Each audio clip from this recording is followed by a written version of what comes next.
2, 1. Welcome to another live episode of Guns and Guitars. Hey, it's been a while since I've done a live stream. It's super good to see you guys here. So go ahead and sound off in the chat. I think I saw some people that were leaving some chat before. There we go. Oh, Scar My Guitar right away with a $5 super chat. Thanks, Scar. Thanks, Sean. Appreciate you, brother. I really do. And I appreciate you being here in the live stream. Pretty awesome. Thanks for getting this party started with me. It's been a long time since we have worked on this community build together. And that's for a lot of reasons. Oh, thanks, Sean. Yeah, I miss you, man.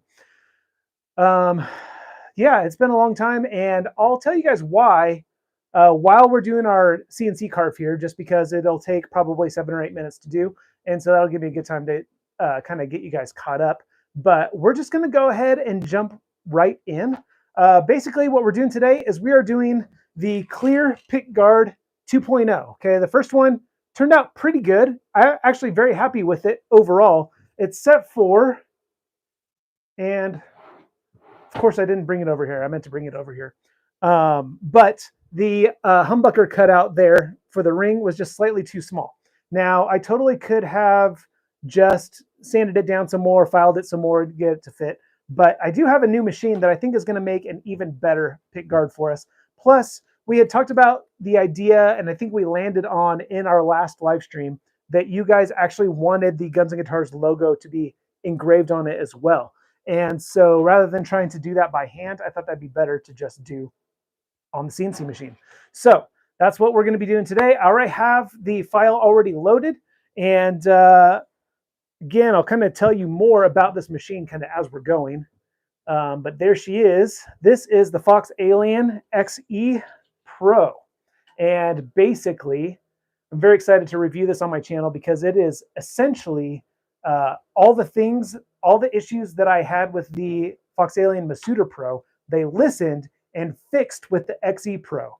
And so I'm very excited about it. I already did one test carve to make sure that it actually functioned. And yeah, we're going to go ahead and get started on this. Let me go ahead and zero it up real quick.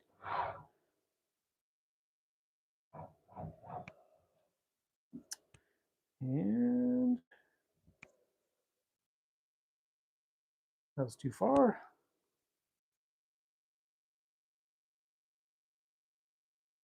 Okay, we got our zero set. And let's go ahead and carve it out, see what happens. Confirm the material thickness, confirm that it is secure. Bit size, we're going to use this new position. Raise the bit, turn on the spindle. Man, so much quieter than a router having an actual spindle. Spindle is on, carve. And it's going to go ahead and start out by carving, I believe that's going to be the G&G logo. And overall, it says we're going to be a 7-minute carve here. So just some things real quick about the I keep calling it the 4040 XE. The XE-Pro is that it is a bit more expensive. It's actually about twice as expensive as the Masuda Pro was. But for twice the cost, you actually get more than twice the machine. So what we have here are closed loop stepper motors, which are far more efficient than standard motors. And they're far more powerful because these are NEMA 23 versus NEMA 17 motors. They're faster, they're quieter, and it also operates on ball screws, so not even lead screws like my long mill does. The big machine there in the back uses Acme lead screws. These are ball screws, which again, faster, more rigid, more efficient. And it does have the same initial cutting X and Y. So it does start out initially as a 400 by 400 machine, which is 14 3/4 inches by 14 3/4 inches. But they are going to be making an extension kit for this thing as well. And so you'll be able to extend it out to be double on the y-axis. So it'd be basically 30 inches by 15 inches. And so definitely big enough to make guitar bodies and guitar necks. Probably could do a bass neck if you did it diagonal. And then Oh, the Z height, far more height on the Z height. So you notice that I don't have my wasteboard mounted underneath anymore. That's because I can mount it on top and still have the clearance to do like plenty of clearance. You can see we're way down here.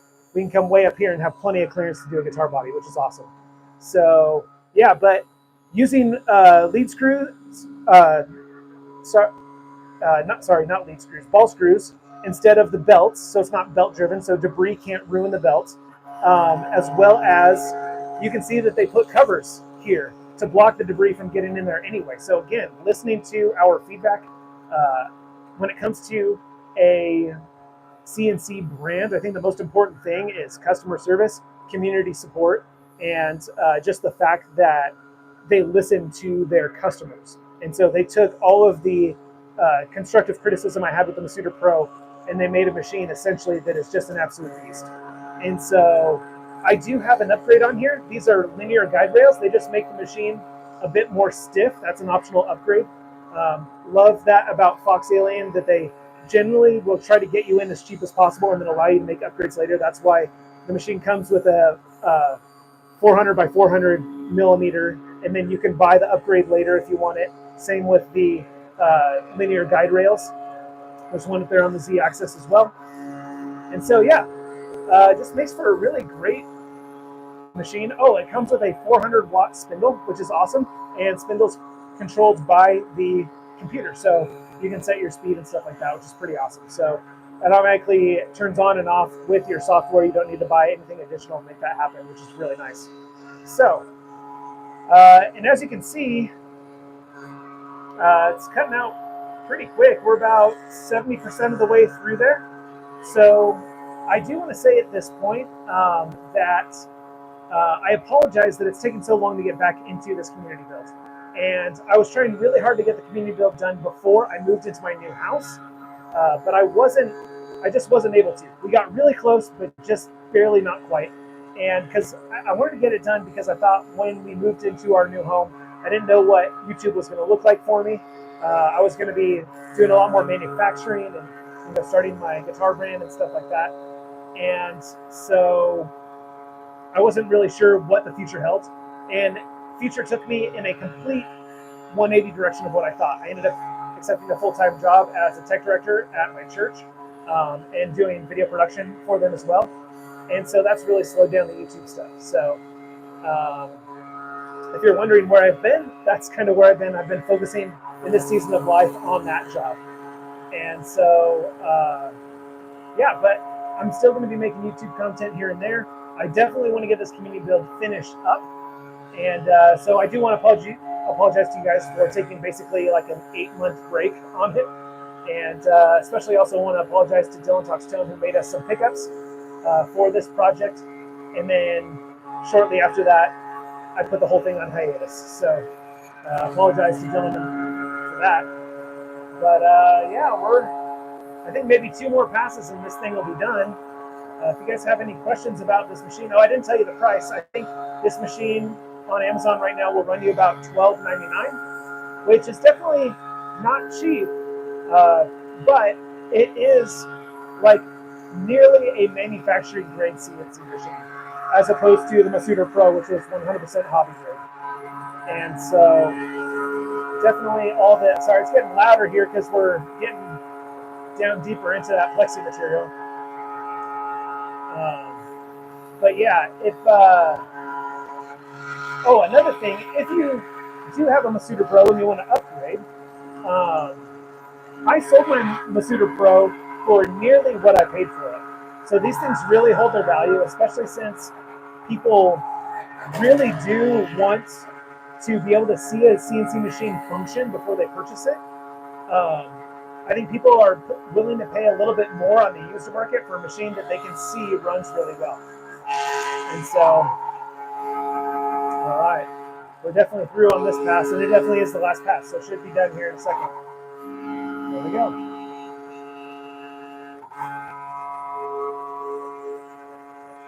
All right.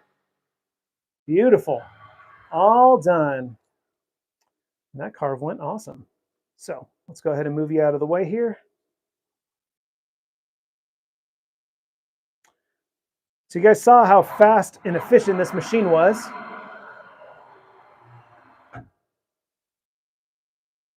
Definitely just hit the limit there real quick. And they triggered the limit switches.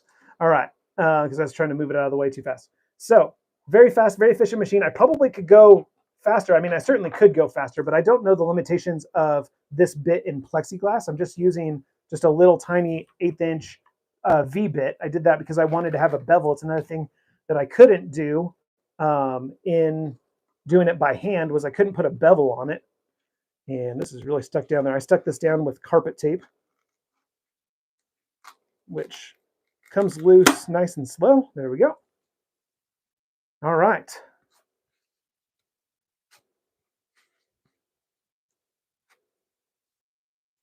So, ooh, that was a really nice clean carve. So the last time I did it, I ended up with some melted edges. So I was running the machine a little too fast and probably going a little too deep per pass and going too slow. So I ended up going to shallower depth this time and did the speed twice as fast. So that I did, sorry, not the speed of the spindle, but speed of the cut twice as fast. And I left the spindle the same so that it wouldn't overheat and melt. So that looks really nice. So here's what we do. Now we can peel off the plastic.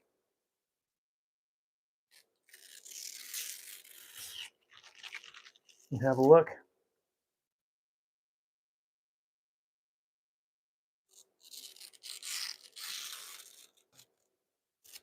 All right.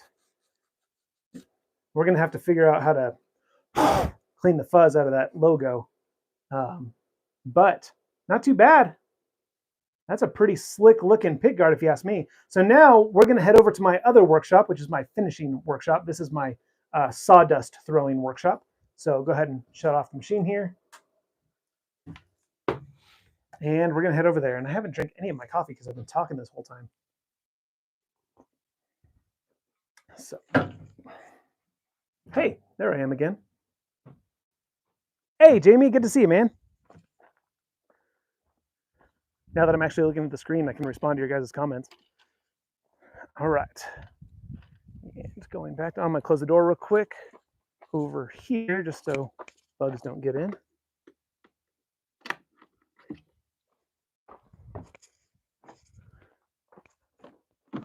Sorry, guys, I hate setting down the camera and then walking off where you guys can't see what I'm doing, but my hands are full, so I can't carry the camera. Just locking up this shed. So I won't be back in there tonight. Okay, now into this one.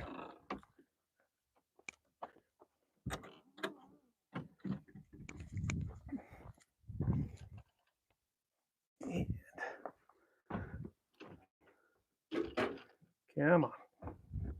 There we go. Okie dokie. So here we are.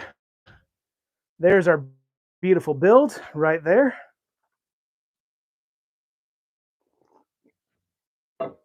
And if you guys are wondering what this one is, this is a prototype that I'm working on. And I just didn't really have a place to put it out of the way. So it's going to be part of this live stream. Sorry for the shaky camera work. I'm trying to get it repositioned here better. So first thing, before we finish up these edges here, we just got to make sure that this one does in fact fit. Hey, look, it does. Perfect.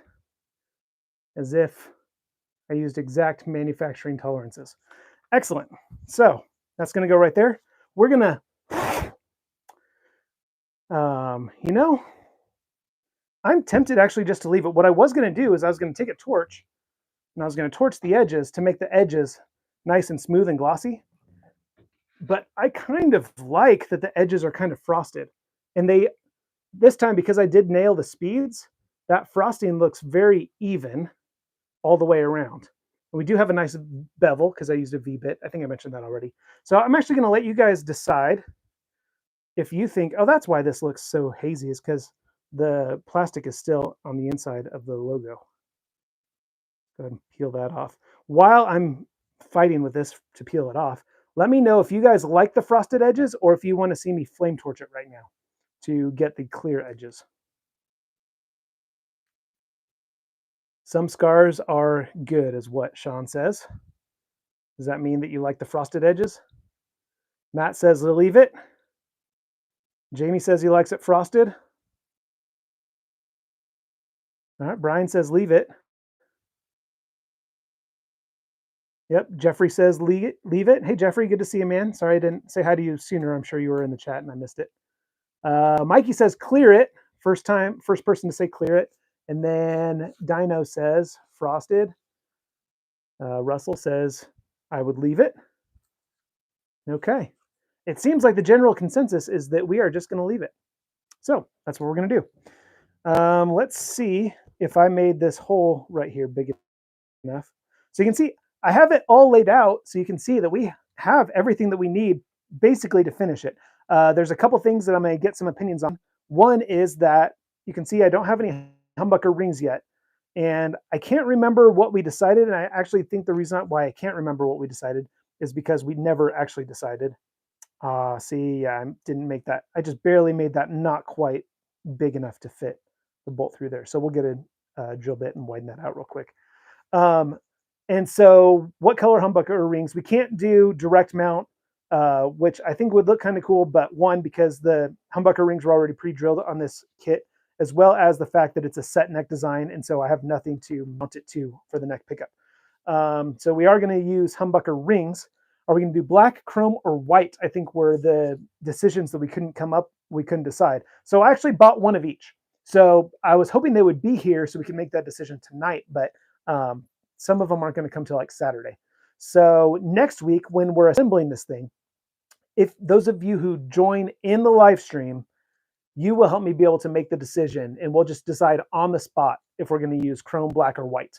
The reason why, I think we had talked about chrome, but I think we thought that maybe it'd be too much chrome because I think we're going to do chrome knobs because these gold ones I don't think are going to work. And then we'll have the chrome bridge and the chrome Duesenberg. It might be too chromy. And so lots of people said black. Lots of people also said white because of the white binding. Could potentially look cool. I think the best way to decide is going to be just to see them on the guitar. So that's what we're going to do next week is we're going to start assembling this thing. And also next week, I'm going to have details on how you can enter to win. Now, you might notice that the last few live streams, well, it's been a while, so you may not remember, but the last few live streams, I've not put giveaway anywhere in the title because of the scam bots that have come out. And unfortunately, lots of people have accidentally given scammers money as a result. And so I don't want that to happen anymore. So I'm not putting giveaway anywhere in the title. And honestly, doing giveaway kind of makes it sort of clickbaity. And I don't want it to be a clickbait thing where I get a bunch of new viewers joining just because they want a guitar. I want this to be for my community. So just know that this, like all of our live streams that say community builds, they are going to be a giveaway. And we're going to do more. This isn't the only one. We just need to finish this up. But I have an idea of how I'm going to pick a winner. And I already expressed to you before that in order to win, one of the requirements will be that you will need to have participated in some way on some of these videos. So whether that's you show up live and you are in the chat live, or whether you just leave a comment on the replay. Because basically once I pick a winner, I'm going to go and I'm going to check and make sure that that person actually did engage. So, and by engage, I mean like be active in the chat, be active in the comments, and not like an obligatory comment just so that you can enter the giveaway. Like, oh, here's my obligatory comment so I can win. I mean like actually contribute. So that's why I have that's why I'm doing this live, is so I can ask you guys questions and get the commentary going. So that is going to be the one standard. The other one I'm pretty sure is going to be some sort of form that you'll need to fill out on my website. And so again, I'll have details for that in an upcoming video. I think maybe 1 or 2 videos left before we give this away. So I'm going to grab my drill real quick and some drill bits just so we can drill this out and make sure it's absolutely done and ready to install next week. And man, you got to love CNC machines. You just basically glue it down and hit print, and there you go. Do I need an 1/8 inch? Let's try an 1/8 inch bit. I bet that's probably what we need. Nope, 1/8 inch is going to be too tight. So we're going to do a 9/64. Should do it. That looks like it'll do it.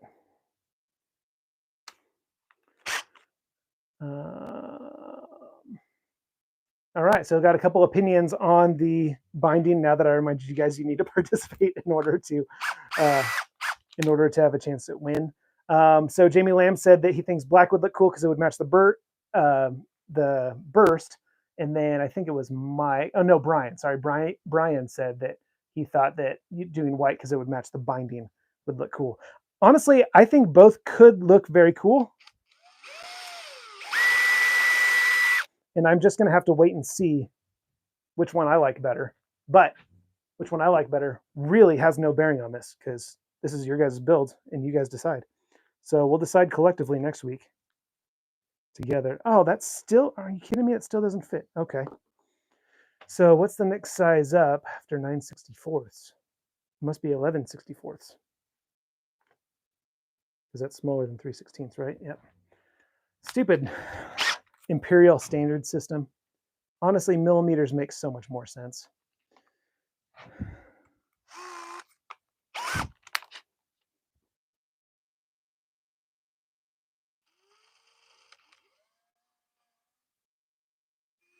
I'm going really slow because I don't want this thing to catch and then end up cracking or something.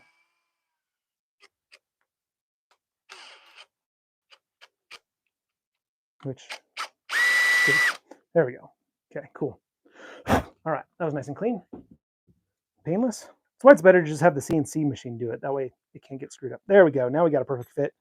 And now this thing can go into there. If you guys were wondering, this is how it mounts to the side of the guitar body.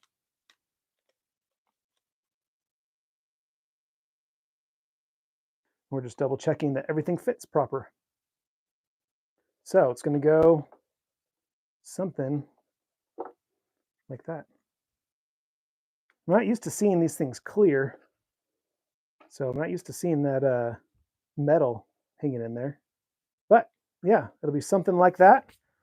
Gosh, guys, this is going to look pretty cool. I'm going to grab the camera so you can see a bit more of a close-up of my hand, apparently. All right.